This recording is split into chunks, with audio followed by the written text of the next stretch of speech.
ठीक है। अब चलिए भाई, अब अपनी चैट बॉक्स कर दो बंद। मैंने जितने कमेंट्स लेने थे वो ले लिए, क्योंकि मैं आप जितने भी बातें पूछ रहे हो वो ज्यादातर मैं पहले से स्लाइड में लिख के बैठा हूँ। ठीक है, चलिए तो आज अपन बात करेंगे यूपीएससी 2025 हमें देना है, तो इसको लेकर हमारी क्या स्ट्रेटेजी जो वो होनी चाहिए।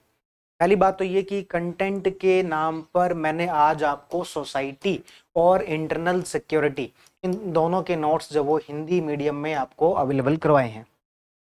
इंग्लिश मीडियम में नोट्स अवेलेबल करवा देंगे। इंटरनल सिक्योरिटी के तो मैं बहुत जल्दी करवा सकता हूँ, मतलब कि हो सकता है कल परसों तक में ही करवा दूँ।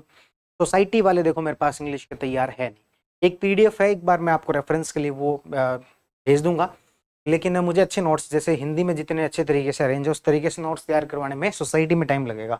इंटरनल सिक्योरिटी के जो ठीक है ऑप्शनल वगैरह पर अपन देख लेंगे, हालांकि मैं अलग अलग ऑप्शनल पर अभी बात नहीं करूंगा। आज अपना जो टारगेट है फिर से सुन लो, मेंटरशिप प्रोग्राम या फिर ये जो पूरी जो अपनी क्लासेस रहेंगी उसमें जो बात हम करें उसको मैं ये प्लेटफॉर्म या फिर जो भी चीज़ें शुरू करने का उद्देश्य ही क्या है कि मुझे जो स्टूडेंट लगातार एक ही बात को अलग अलग तरीके से पूछते रहते हैं, तो मैं सोचता हूँ कि भाई क्यों ना उन सब चीज़ों का आंसर एक साथ ही कर दूँ, लेकिन जो आंसर करूँ उसको इतने डिटेल में करूँ कि इसको किसी प्रकार का कोई कन्फ्यूजन ना रहे। अब आप बीच में मैथ्स के या फिर बाकी जो चीज़ों पर सवाल कर रहे हो तो फिर वो कंसिडरेशन में लेने का मतलब है कि मुद्दे से भटकना। ठीक है, तो अपन जो केवल एक मुद्दे पर आज बात करेंगे वो है कि यूपीएससी देने जा रहे स्टूडेंट जो कि 2025 में एग्जाम देंगे उनकी स्ट्रेटेजी क्या होनी चाहिए। इसके अंदर IS-24 बैच के अंदर जो स्टूडेंट थे उनके बारे में भी अपन डिस्कस कर लेंगे कि उन लोगों को क्या करना चाहिए, क्योंकि वो प्री का कंटेंट अच्छे से पढ़ चुके हैं। ठीक है, लेकिन मेंस की उनकी चीज़ें जो बाकी है उनको कैसे किया जा सकता है, हमारी तरफ से आपके लिए क्या अवेलेबल रहेगा, उन सारी बातों पर अपन आराम से एक अच्छी डिस्कशन जो वो करते हैं। डिस्कशन में अच्छा ये रहेगा कि अब मैं आप केवल कमेंट बॉक्स को कर दो बंद, चैट बॉक्स को कर दो बंद, केवल मेरी बातें सुन लो। लास्ट में 5-10 मिनट में आपकी कोई क्वेरीज रह जाए तो उसके ऊपर अपन डिस्कस जो वो कर लेंगे। ठीक है, चलिए तो मैंने आपको एक शेड्यूल दिया था, आपकी एक टेस्ट सीरीज का शेड्यूल होना चाहिए। क्यों ये शेड्यूल है, किस तरीके से डिजाइन किया गया, आपकी स्ट्रेटेजी जो है वो क्या, मैं इसी के अकॉर्डिंग बताने वाला हूँ। इन सारी बातों पर अपन वन बाय वन बात करेंगे। उससे पहले हम थोड़ी सी बेसिक बात कर लेते हैं। आपको पता ही है यूपीएससी के अंदर 3 स्टेज है, प्रीलिम्स है, मेंस है और इंटरव्यू है। प्रीलिम्स के अंदर जो वो एक तो आपके जीएस वाला पोर्शन यानी कि जो 6 कोर सब्जेक्ट हैं वो आते हैं, और एक आपके सी सेट आता है। सी सेट के अंदर मैथ्स और रीजनिंग और एक आपके कॉम्प्रिहेंसिव पूछे जाते हैं। सी सेट इस बार जो तुलनात्मक रूप से आसानी आया था, कोई ज़्यादा मुश्किल नहीं था। पिछली बार बहुत ज़्यादा मुश्किल, तो जिस किसी को भी मैथ्स और रीजनिंग में से एक सब्जेक्ट अच्छा आता है वो सी सेट क्लियर कर सकता है इजीली, कोई बड़ी बात नहीं है। ठीक है, पर जिसको दोनों ही सब्जेक्ट में दिक्कत आ रही है वो किसी भी सोर्स से जो आपको ठीक लगे, आज के समय में दुनिया भर के रिसोर्सेज आपके पास अवेलेबल है। आप एक तो ये चीज से बाहर आइए कि कोई हमें एक एग्जैक्ट बता दे तो हम फिर ही उसको पढ़ पाएंगे। आप अपना दिमाग थोड़ा सा लगाओ, यूट्यूब पर जाओ और देखो कि किसने मैथ्स रीजनिंग की क्लासेस अपलोड कर रखी है, किसके ऊपर लाइक्स अच्छे हैं। केवल व्यूज नहीं, आप उसमें लाइक्स देखो, उसके अकॉर्डिंग जो एक अच्छा सा आपको, और फिर उसके बाद में आधे घंटे की वीडियो देख लो, आपको जिसके साथ फ्रीक्वेंसी मैच होती लग रही है उसका पूरा जो कोर्स एक साथ जहां पर मिल जाए यूट्यूब पर या फिर जहां पर भी मिल जाए उसको जो वो देख लो। और एक बार पूरा कर लिया, ज़्यादा नहीं होती मैथ्स, 40-50 घंटे की क्लासेस होती, रीजनिंग की भी इतनी होती, 30-40 घंटे की क्लासेस होती। तो सी सेट में आपको बड़ी दिक्कत नहीं आएगी। आज मैं मेन बात मेंस पर करूंगा, बाकी आपको पूरा प्लान जो है मैं यहाँ पर बताने की कोशिश करूँ। सबसे पहली बात तो आपको ये पता होना चाहिए कि इसमें कुछ की क्वालिटीज आपकी तैयारी के अंदर होनी चाहिए। पहले तो वो आप अपने अंदर थोड़ा सा चेक कर लो, क्या आपको वाकई में यूपीएससी की जो तैयारी है उसे करना चाहिए या फिर अभी वापस आरएस पर लगना चाहिए। इसके लिए कुछ एक की क्वालिटीज अपने अंदर सबसे पहले चेक कर लो कि आपको अगले यदि यूपीएससी का एग्जाम देना है जो कि मई 2022 मई 22 मई को है 2025 के अंदर, उसके लिए आपको हार्ड वर्किंग होना पड़ेगा, लगातार मेहनत करनी पड़ेगी। 8-9 घंटे का लगभग आपका एक एवरेज शेड्यूल होना चाहिए। यहाँ पर जब अपन हार्ड वर्किंग की बात करते हैं तो 15-16 घंटे की बात नहीं कर रहे, लेकिन आपका 8 घंटे का एक शेड्यूल जो होना चाहिए, और वीक में आपको कम से कम 6 दिन तो ढंग से पढ़ना चाहिए। 7 दिन अच्छे जाएंगे, महीने में 30 के 30 दिन अच्छे जाएंगे, ऐसा कभी भी नहीं होता है। महीने में यदि आप 24-25 दिन अच्छे से पढ़ाई कर रहे हो या फिर कहीं हफ्ते में 6 दिन अच्छे से पढ़ाई कर रहे हो तो सफिशियंट है। और यदि आप 8 से 10 घंटे की एवरेज अपन 8 घंटे की लगा लेते हैं यदि पढ़ाई कर रहे हो तो आपकी वीक में लगभग 48 घंटे की पढ़ाई तो देखो होनी। यदि आप ये हार्डवर्क कर सकते हो तब इस तैयारी में आगे बढ़ो, ऐसे कोई जब मन किया आरएस वाली वैकेंसी की तरफ चलने लग गए, जब मन किया आईएएस वाली के अंदर चलने लग गए, जब मन किया एसआई की वैकेंसी की तरफ लग गए। ऐसा यदि एटीट्यूड है तो फिर आईएएस वाले झमेले में मत पड़ो, कंपटीशन कोई आसान है नहीं। दूसरी बात अपन बात कर रहे हैं यहाँ पर कंसिस्टेंसी, कि आपको कंसिस्टेंट रह के चीज़ों को पढ़ना पड़ेगा। ये जो मोबाइल के डिस्ट्रैक्शंस वगैरह हैं इन सबसे थोड़ा सा दूर हटना पड़ेगा, ठीक है। तो इसके अंदर अपन आगे चलकर कभी और बात कर लेंगे कि ये कैसी बनाई जाए, थोड़ा सा इसके ऊपर अपन डिस्कशन कर सकते हैं। उसके बाद जो आपको प्लान दिया जाए, या तो आपके पास खुद का प्लान हो, है ना, आप उससे एग्जीक्यूट कर लो। दूसरा है कि आपको कोई एक प्लान बना के दे दे, आपके रेगुलर टेस्ट वगैरह ले ले और आपके ऊपर एक तरीके से चेक एंड बैलेंस रखे कि हाँ आप ठीक तरीके से काम कर रहे हो या फिर नहीं कर रहे हो, तो वो ज़्यादा अच्छा हो जाए। हम आपको ये प्रोवाइड करवा रहे हैं, इसके लिए कोई फीस भी आपसे नहीं ले रहे हैं, कोई कोई हिडन एजेंडा भी नहीं है इसके पीछे। तो आपको एक प्लान बना के दिया गया, और यदि आप वाकई में उन सब चीज़ों को करना चाहते हो, केवल हम बातें नहीं करना चाहते, केवल हम करना, यदि वाकई में हम करना चाहते हैं तो इस प्लान को एग्जीक्यूट करके दिखाओ। 2 से 3 महीने आप इसको लगातार एग्जीक्यूट करके दिखाओ, फिर मैं आपको ये लगा लो कि भाई एक तरीके से अपनी लिमिट से ज़्यादा मैं आपकी हेल्प करूँ। लेकिन उसके लिए ये तो हो कि टेस्ट दे रहे हो लगातार। आज पता लगे कि आज की वीडियो पर बहुत अच्छे व्यूज़ आए, पहला टेस्ट आपने बहुत सारे लोगों ने दिया, तीसरे टेस्ट तक आते आते संख्या रह जाए 15, 20, 30, तो फिर ना तो हमें कोई मजा आए, और फिर 20-30 जो है वो भी फिर उनका भी मोटिवेशन नहीं बनता है।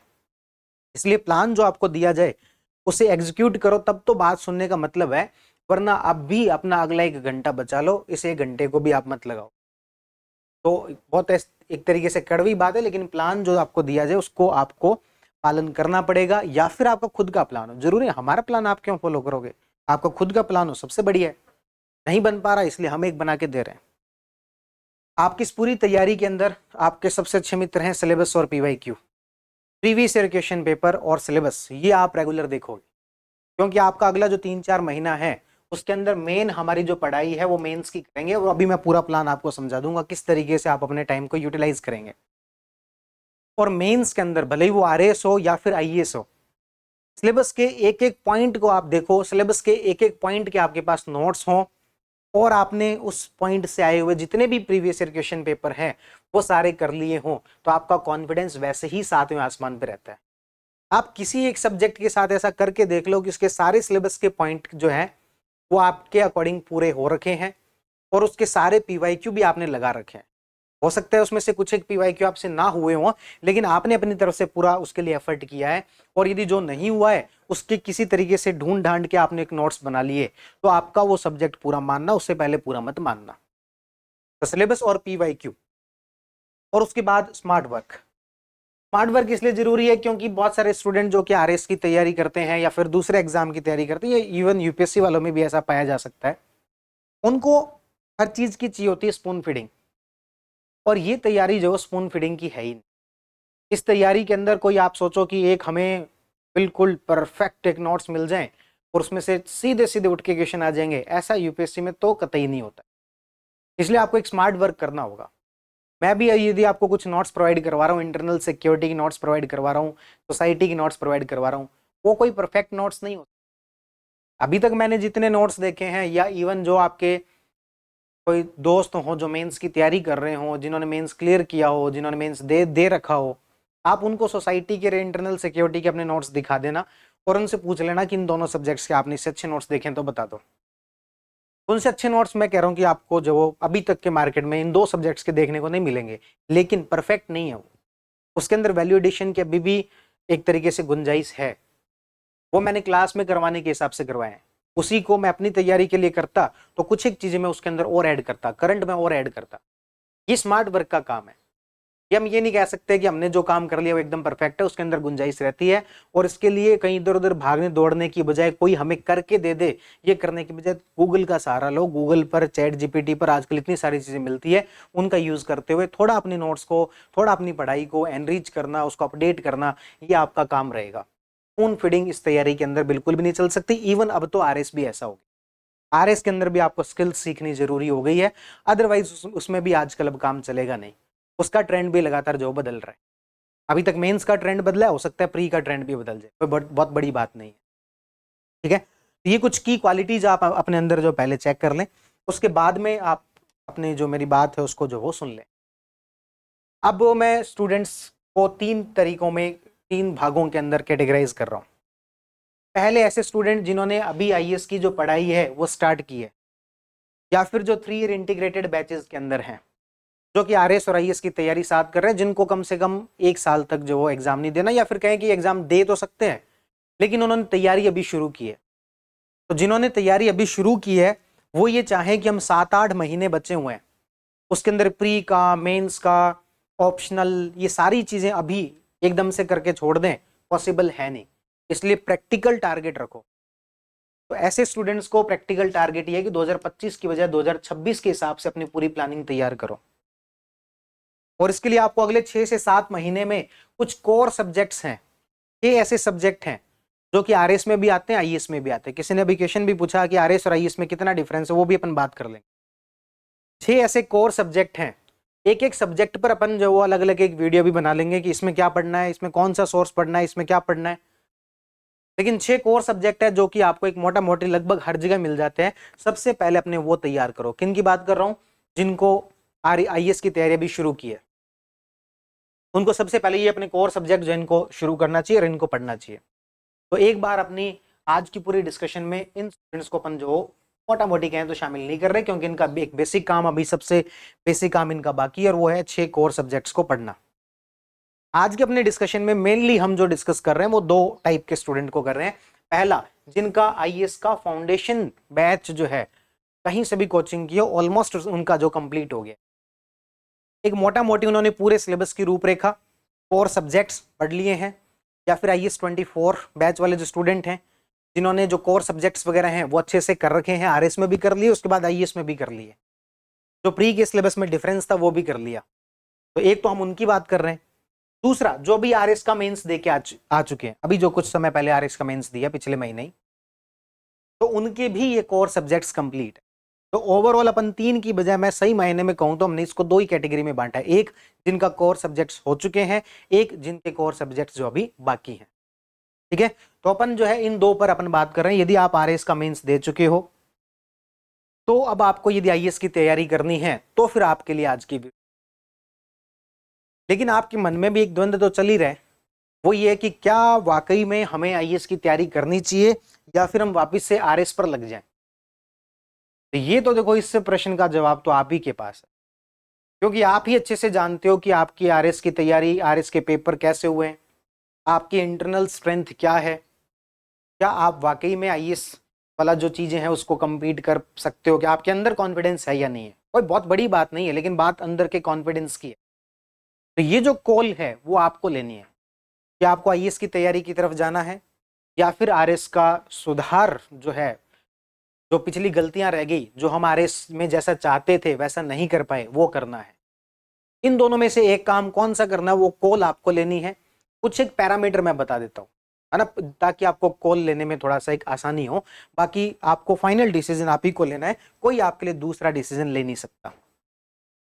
यदि आपको लगता है कि आपके आरएस मेंस में उतनी अच्छी तैयारी नहीं हो पाई थी, पेपर कैसे हो उसको छोड़ो, आपकी तैयारी में ही आपको लगता है कि कमी रह गई थी और एक और अटेम्प्ट मुझे आरएस का अच्छे से दे लेना चाहिए, तो फिर आप जो इसे एक बार नए पूरे इसके अंदर मत पड़ो। क्योंकि आरएस की वैकेंसी जैसी सुनने में आ रही, मुझे कोई नहीं पता, लेकिन जैसा सुनने में आ रहा है कि आरएस की वैकेंसी भी जल्दी आ सकती है, तो कहीं आप 2 नावों पर सवार ना हो जाएं कि हम आरएस की भी तैयारी कर रहे हैं, आईएएस की तैयारी कर रहे हैं, एक्चुअल में कुछ नहीं कर पा रहे। इसलिए जो स्टूडेंट जिनको ऐसा लगता है कि उनकी आरएस की तैयारी में बहुत ज्यादा कुछ कमियां रह गई थी, तो वो स्टूडेंट एक बार जो यहाँ ना करें। किन स्टूडेंट को करनी चाहिए आईएएस वाली तैयारी, शुरू कर देनी चाहिए, मेरा क्या मानना है, बाकी तो आपकी फाइनल कॉल आपकी है। ऐसे स्टूडेंट जो कि पहले आईएएस की ही तैयारी कर रहे थे, वो तो वैकेंसी आ गई थी इसलिए आरएस की तरफ आ गए, अब वापस आईएएस की तैयारी के अंदर लौटना चाहते हैं, तो इनके लिए सेफ कॉल है, इनको कर लेनी चाहिए। दूसरा, ऐसे स्टूडेंट जिनको लगता है कि उनका आरएस का पेपर भी बहुत अच्छा हुआ है और उनकी तैयारी में अपना जितना किया जा सकता था वो हमने कर लिया, इससे ज्यादा हम चेंज क्या करेंगे। जिनको ये नहीं समझ में आ रहा कि हम सुधार बहुत ज्यादा क्या करेंगे, हमने अपनी तरफ से बेस्ट दे लिया, तो वो भी